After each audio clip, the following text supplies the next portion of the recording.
Fred Mangol, Captain, U.S. Navy, retired. And then we had TET in 1968. We were working with, Shoup was the FMF pack, and he had come up with a plan, and we went into Saigon to brief Westmoreland. So we were there for TET. What a mess. We got separated. I was at Splendide, which was in downtown area. They were out at the country club, closer to Disneyland East, which is where, headquarters for MACV. And when I walked in, I was also the administrative daddy on 7th Fleet staff for all the special forces. And when I walked into the Splendide, who's standing there at the door but my SEAL guy, you know, and he said, "Fred, you got the 4 to 8 watch." And I said, "Bullshit, I'm not standing any watches." He said, "Oh yeah, you are, because you're one of the 4 people in this building with a weapon." In those days, nobody in Saigon had weapons. It wasn't until after TET that people were allowed to carry weapons. I mean, the staff people in Saigon didn't carry weapons. The only people that carried weapons were people like the special forces that were going out on missions, and the people that were advisors to the Vietnamese Navy. And my former first lieutenant on the Parsons was there as an advisor to the Vietnamese Navy, and I ran into him there. And we did some screwy things to help some people out in Cholan, because we had weapons, you know, and it was really crazy. But so I go up there at 4 o'clock in the morning to stand watch on the roof, and I'm watching A4's bomb Cholan, just the other side of the palace, you know, crazy, right? I mean, and then helicopters coming in to strafe, and I'm talking, you know, maybe 300 or 400 yards away. You know, it's kind of interesting, right? Next morning we go over there in a couple of pickup trucks, you know, to rescue some people, you know, that were isolated over there. Crazy time, really. And then we briefed Westmoreland and Abrams, and then one of the real disasters, as far as I was concerned for the war, Momar, who was the Air Force general, and a real problem for making the war work. When he was relieved and Brown came in for the Air Force, things got much better for everyone. Momar was more interested in what he could do for the Air Force than he was winning the war. And so we briefed them. There were 26 generals and 1 admiral in that room when we briefed them on this special operation. I can't talk about that operation, but it involved us. And anyway, so we got back to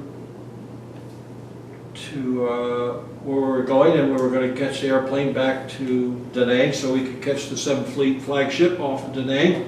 And at that point we got a message from, a phone call from Johnny Chason, who was the operations officer for Westmoreland, saying, "Do not get on that airplane, come back and see me now."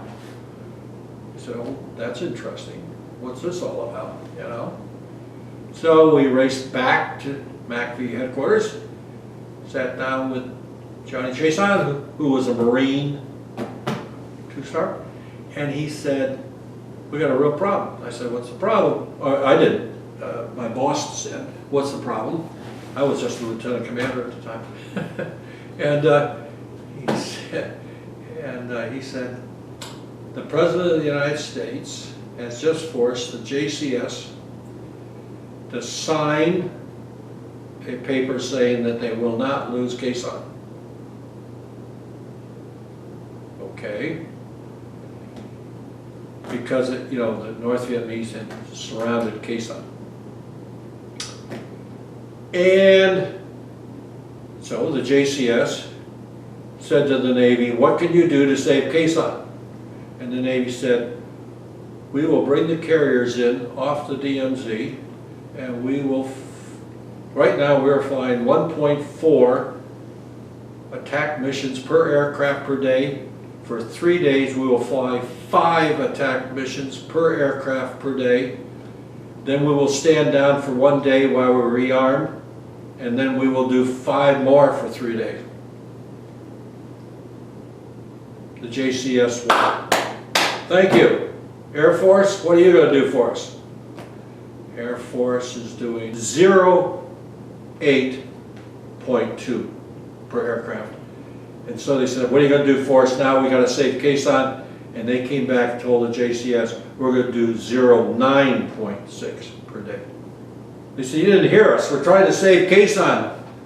How many attack sorties are you going to do a day? They said, we're going to do 0.96. Well, they flipped out, right?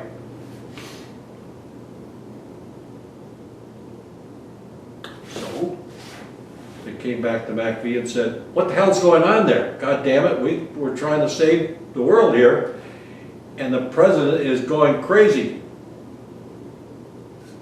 Westmoreland said to Mollmeyer, what the hell are you doing? 4-star general to 4-star general. And Mollmeyer said, that's what the computer says. Now then, we didn't have any computers in the fleet. No computers. But the Air Force did everything on a computer at 7th Air Force headquarters there, you know, in Saigon. So, Jason said, we want you to go over there and see if you can help 7th Air Force. He said, are you crazy? We fight with them every day, and you want us to go over there and help them? They'll never accept our help. He said, oh yes they will. Westmoreland just got through with Mollmeyer, and he said, you'll accept the Air Force, the Navy's help, or we'll relieve you. So over we went. And it took 23 hours, but we found the problem. Unfortunately, it wasn't much we could do about it. We got them up to about 1, or a little over 1, because the problem was they couldn't get enough ammo into Udorn, Utapao, and Tak Lee in Thailand to really.